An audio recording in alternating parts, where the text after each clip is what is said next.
നമ്മൾ LSD second മൊഡ്യൂളാണ് ചെയ്തുകൊണ്ടിരുന്നത്. അപ്പോൾ അതിൽ അടുത്തൊരു ടോപ്പിക്കാണ് ട്രാൻസ്പൊസിഷൻ തിയറം എന്ന് പറയുന്നത്. എന്താണ് ട്രാൻസ്പൊസിഷൻ തിയറം നോക്കാം. അപ്പോൾ ഇതാണ് നമുക്ക് പ്രൂവ് ചെയ്യേണ്ടത്. അതായത് AB plus A compliment C എന്ന് പറയുന്നത് A plus C into A compliment plus B എന്ന് നമുക്ക് പ്രൂവ് ചെയ്യണം. അപ്പോൾ നമ്മൾ എന്ത് ചെയ്തു? ആദ്യം RHS എടുത്തു. തിരിച്ച് പ്രൂവ് ചെയ്താലും കുഴപ്പമില്ലല്ലോ. നമ്മൾ RHS ആദ്യം എടുത്തു. ഇതിലെന്ത് ചെയ്തു? ബ്രാക്കറ്റൊക്കെ ഒന്ന് ജസ്റ്റ് ഓപ്പൺ ചെയ്ത് നോക്കി. അപ്പോൾ A കോംപ്ലിമെൻറ്റ് കിട്ടി, A കോംപ്ലിമെൻറ്റ് C എന്ന് കിട്ടി, AB എന്ന് കിട്ടി, CB എന്ന് കിട്ടി. അപ്പോൾ ഇത് സിംപ്ലിഫൈഡ് ആയിട്ടുള്ള സംഭവമാണ്. അത് നമുക്ക് സിംപ്ലിഫൈ ചെയ്തിപ്പോൾ ഇങ്ങനെ കിട്ടും. ഇതിലിപ്പോൾ A കോംപ്ലിമെൻറ്റ് എന്ന് പറയുന്നത് 0 ആണ്. അപ്പോൾ നമുക്ക് A compliment C plus AB plus BC എന്ന് കിട്ടും. ഈ BCയുടെ അവിടെ നമ്മൾ എന്ത് ചെയ്തു? 1 എന്ന് ജസ്റ്റ് മൾട്ടിപ്ലൈ ചെയ്യുമ്പോൾ നമുക്ക് എന്ത് കിട്ടും? 1ന് പകരം നമുക്ക് A പ്ലസ് A കോംപ്ലിമെൻറ്റ് എഴുതാം. അപ്പോൾ അത് വെച്ച് എഴുതിയിട്ട് പിന്നെയും ഇതിൻ്റെ ബ്രാക്കറ്റ് തുറന്നപ്പോൾ നമുക്ക് ഇങ്ങനെ ഒരു ആൻസർ കിട്ടും. ഇതിൽ നമ്മൾ ഈ രണ്ട് ടേംസ് നമ്മൾ AB കോമൺ ആയിട്ട് എടുത്തു. അപ്പോൾ 1 പ്ലസ് C എന്ന് വരും. ഈ രണ്ട് ടേംസിന് A കോംപ്ലിമെൻറ്റ് C കോമൺ ആയിട്ട് എടുത്തു. അപ്പോൾ 1 പ്ലസ് B എന്ന് കിട്ടും. ഓക്കെ, അപ്പോൾ ഈ 1 പ്ലസ് C എന്ന് പറയുന്നത് 1 ആണ്, 1 പ്ലസ് B എന്ന് പറയുന്നത് 1 ആണ്. ഓക്കെ, അപ്പോൾ നമുക്ക് AB plus A compliment C അതാണല്ലോ നമുക്ക് LHS വരുന്നത്. അപ്പോൾ നമുക്ക് ഇത് ഈ ട്രാൻസ്പൊസിഷൻ തിയറം നമുക്ക് അങ്ങനെ പ്രൂവ് ചെയ്യാൻ പറ്റും. ഇനി അടുത്തൊരു തിയറം എന്ന് പറയുന്നത് റിഡൻഡൻസി തിയറം എന്നാണ്. അതെന്താണെന്ന് നോക്കാം. റിഡൻഡൻസി തിയറം എന്ന് പറയുന്നത് ഇതാണ് നമുക്ക് പ്രൂവ് ചെയ്യേണ്ടത്. AB plus BC compliment plus AC എന്ന് പറയുന്നത് AC പ്ലസ് BC കോംപ്ലിമെൻറ്റ് എന്നാണ്.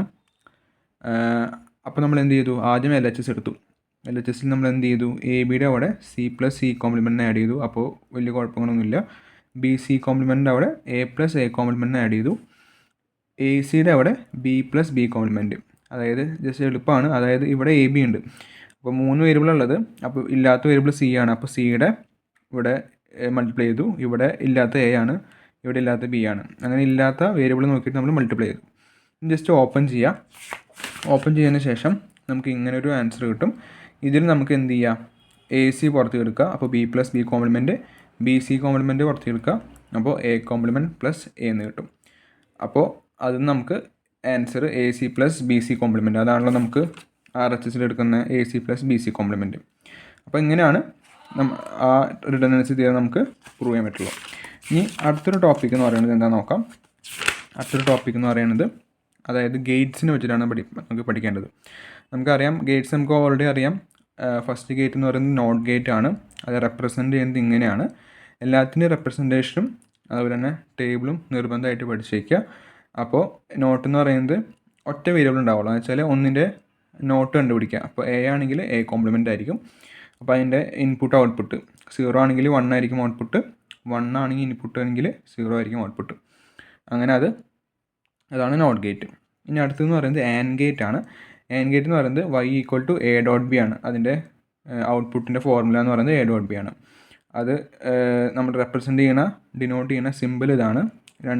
രണ്ട് ഇൻപുട്ട് ലൈൻസ് ഇവിടെ ഇങ്ങനൊരു ഷേപ്പ് ഇവിടെ ഔട്ട്പുട്ട് ലൈനിൽ നമ്മൾ A ഡോട്ട് B എന്ന് കൊടുത്തു. അതിൻ്റെയും ടേബിൾ നമുക്ക് അറിയാവുന്നതാണ്. രണ്ട് വേരിയബിളിൻ്റെ കോമ്പിനേഷൻ 0 0 0 1 1 0 1 1 അതിൻ്റെ വരുന്ന കോമ്പിനേഷൻ. അതായത് ഇവിടെ ശരിക്കും വരുന്നത് A ആൻഡ് B ആണ് വരുന്നത്. അതിൻ്റെ ഒരു കോമ്പിനേഷനാണ് വരുന്നത്. അപ്പോൾ അതിൻ്റെ നമുക്ക് ട്രൂത്ത് ടേബിൾ അറിയാം. അതിനനുസരിച്ച് അവിടെ മനസ്സിലാക്കാം. ഇനി അടുത്തെന്ന് പറയുന്നത് ഓർ ഗേറ്റ് ആണ്. ഓർ ഗേറ്റ് എങ്ങനെയാണ്? രണ്ട് ഇൻപുട്ട് ഉണ്ടായിരിക്കും, ഒരു ഔട്ട്പുട്ട് ഉണ്ടായിരിക്കും. അതിൻ്റെ Yൻ്റെ ഔട്ട്പുട്ടിൻ്റെ ഫോർമുല എന്ന് പറയുന്നത് A പ്ലസ് B ആയിരിക്കും. അപ്പോൾ അല്ലെങ്കിൽ A ഓർ B ആയിരിക്കും. അതിൻ്റെയും ട്രൂത്ത് ടേബിൾ ഉണ്ട്. നമുക്കറിയാം രണ്ടും 0 ഉള്ള സ്ഥലത്ത് മാത്രമാണ് 0 ഔട്ട്പുട്ടായിട്ട് വരുള്ളൂ. ബാക്കി ഒരു ഇൻപുട്ട് മിനിമം ഉണ്ടെങ്കിലും പോലും നമുക്ക് എന്ത് കിട്ടും? ഔട്ട്പുട്ട് കിട്ടും. ഓക്കെ, അടുത്ത് നാൻഡ് ആണ്. നാൻഡ് എന്ന് പറയുന്നത് AB കോംപ്ലിമെൻറ്റ്. ആൻഡ് എന്ന് പറയുന്നത് AB ആണ്. നാൻഡ് എന്ന് പറയുന്നത് AB കോംപ്ലിമെൻറ്റ്. അപ്പോൾ രണ്ട് ഇൻപുട്ട് വരും, ഒറ്റ ഔട്ട്പുട്ട്. അതിൽ കോമ്പിനേഷനിൽ എയുടെയും ബിയുടെയും കോമ്പിനേഷനിലെ ഔട്ട്പുട്ട് ജസ്റ്റ് മനസ്സിലാക്കി വയ്ക്കുക, ട്രൂത്ത് ടേബിൾ നോക്കി വയ്ക്കുക. ഇനി നോർ ഗേറ്റ് എങ്ങനെയാണ്? നോർ ഗേറ്റിലും ശരിക്കും പറഞ്ഞാൽ രണ്ട് ഇൻപുട്ട് തന്നെ ഉള്ളത്. അതിൻ്റെ ഫോർമുല വരുന്നത് എങ്ങനെയാണ്? A പ്ലസ് B കോംപ്ലിമെൻ്റ് എന്ന് വരും. ഓക്കെ ആണല്ലോ. അപ്പോൾ ഓറിൻ്റെ കോംപ്ലിമെൻ്റ് എടുത്തു കഴിഞ്ഞാൽ നമുക്ക് നോറ് കിട്ടും. ആൻഡിൻ്റെ കോംപ്ലിമെൻ്റ് എടുത്താൽ നമുക്ക് നാൻഡും കിട്ടും. ഓക്കെ, ഇതിൻ്റെ ട്രൂത്ത് ടേബിളും പഠിച്ചു വയ്ക്കുക. ഇതാണ് ട്രൂത്ത് ടേബിൾ വരുന്നത്. പിന്നെ XOR എല്ലാത്തിനും സിമ്പിളും പഠിച്ചു വയ്ക്കണേ. ഇതാണ് നോറും നാൻഡും തമ്മിൽ വ്യത്യാസം എന്ന് പറയുന്നത് അല്ല ഓറും നോറും തമ്മിൽ വ്യത്യാസം എന്ന് പറയുന്നത് ചെറിയൊരു സർക്കിൾ കൂടി ഇവിടെ ഉണ്ടാവും. ഇപ്പോൾ ആൻഡ് ആണെങ്കിലും ഇവിടെ ഒരു ചെറിയ സർക്കിൾ കൂടി ഉണ്ടാവും, അതാണ് വ്യത്യാസം. പിന്നെ എക്സോർ ആണെങ്കിൽ ഇങ്ങനെയാണ് സിമ്പിൾ വരിക, ഒരു വരയും പിന്നെ ഓറിൻ്റെ ഒരു സിമ്പിളും, അങ്ങനെയാണ് എക്സോർ വരിക. അതിൻ്റെ റെപ്രസെൻറ്റേഷൻ, ഔട്ട്പുട്ടിൻ്റെ റെപ്രസെൻറ്റേഷൻ എന്ന് പറയുന്നത് ഇങ്ങനെയാണ്: എ പ്ലസ് ഒരു സർക്കിളിനുള്ളിൽ പ്ലസ് കൊടുത്തിട്ട് ബി, അതാണ് എ എക്സോർ ബി എന്ന് പറയുന്നത്. അതിൻ്റെയും ട്രൂത്ത് ടേബിൾ ഇതാണ്. നോട്ട് നമ്മൾ ഗ്രൂപ്പിലിടുന്നതായിരിക്കും. അപ്പോൾ അതിൽ നിന്ന് നമുക്ക് എന്ത് ചെയ്യാൻ പറ്റും, ഈ ട്രൂത്ത് ടേബിളും ഈ നോട്ട് തന്നെയാണ് ഞാൻ ഗ്രൂപ്പിലിടുന്നത്. അപ്പോൾ നമുക്ക് പഠിക്കാനും നിങ്ങൾക്ക് എളുപ്പമുണ്ട് ഓരോ ദിവസത്തേക്ക്. അടുത്തെന്ന് പറയുന്നത് എക്സ്നോറാണ്. എക്സ്നോർ ഇതുമാതിരി തന്നെ എന്തുണ്ടാവും, ഈ സെയിം സിമ്പിൾ തന്നെ, പക്ഷേ അതിനോട് കൂടെ ഒരു ചെറിയൊരു സർക്കിൾ ഇതിനൂടെ ഉണ്ടാവും. അതിൻ്റെ റെപ്രസെൻറ്റ് ചെയ്യുന്ന ഔട്ട്പുട്ടിൻ്റെ സിമ്പിൾ എന്ന് പറയുന്നത് ഇങ്ങനെയാണ്: y = a.b. അതിൻ്റെയും ട്രൂത്ത് ടേബിൾ പഠിച്ചു വയ്ക്കാം.